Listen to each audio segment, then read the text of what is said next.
ప్రజలు సంతోషంగా ఉండాలనేదే మన కేసీఆర్ గారి కోరిక.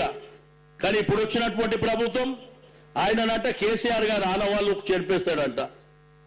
మరి ఆ సెక్రటరియట్ ఎవడు వాడు అయ్యా జాగిరదా? మరి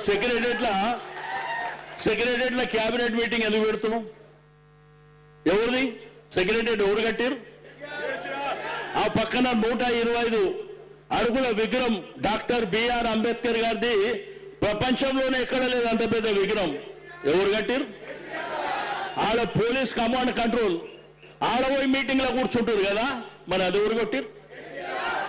కేసీఆర్ గారు ప్రగతి భవనం పెడితే ఈరోజు ప్రజాభవన్ అని చెప్తుంది. ఎవరు కట్టారు? మరి ఆనవాళ్ళు ఎట్లా తీస్తారు ఆనవాళ్ళు? మరి ఈ భారతదేశ చరిత్రలో ఒక రాష్ట్రాన్ని సాధించి భారతదేశ చిత్రపటంలో పెట్టింది ఎవరు? మరి ఆనవాళ్ళు తీస్తారు, ఎట్లా తీస్తారు? కాబట్టి మాట్లాడడానికి కూడా ఒక బాధ్యత ఉండాలి. ఒక ఉన్నతమైనటువంటి పదవులో ఉన్నప్పుడు బాధ్యతగా మాట్లాడేది నేర్చుకోవాలి. అంతేగాని నాకు నోరున్నది కదా, నా ఇష్టం ఉన్నట్టు మాట్లాడతా, నాకు అధికారం ఉందంటే అధికారం మా కొత్తనా? అధికారమే మన కొత్తనా? కేసీఆర్ గారి చరిత్రలో 45 సంవత్సరాలల్లో నిరంతరంగా ఆయన గెలిచినటువంటి నాయకుడే కదా, కేంద్ర మంత్రిగా చేసినటువంటి నాయకుడు కదా.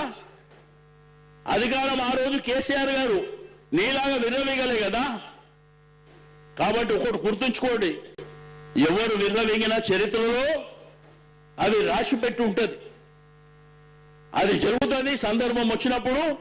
కానీ ఒక్కసారి ఈసారి కాంగ్రెస్ ప్రభుత్వం పోతే 30-35 సంవత్సరాల వరకు కాంగ్రెస్ జెండానే ఈ దేశంలో కనిపించదని చెప్పి నేను ఈ సందర్భంగా తెలియజేస్తా ఉన్నాను.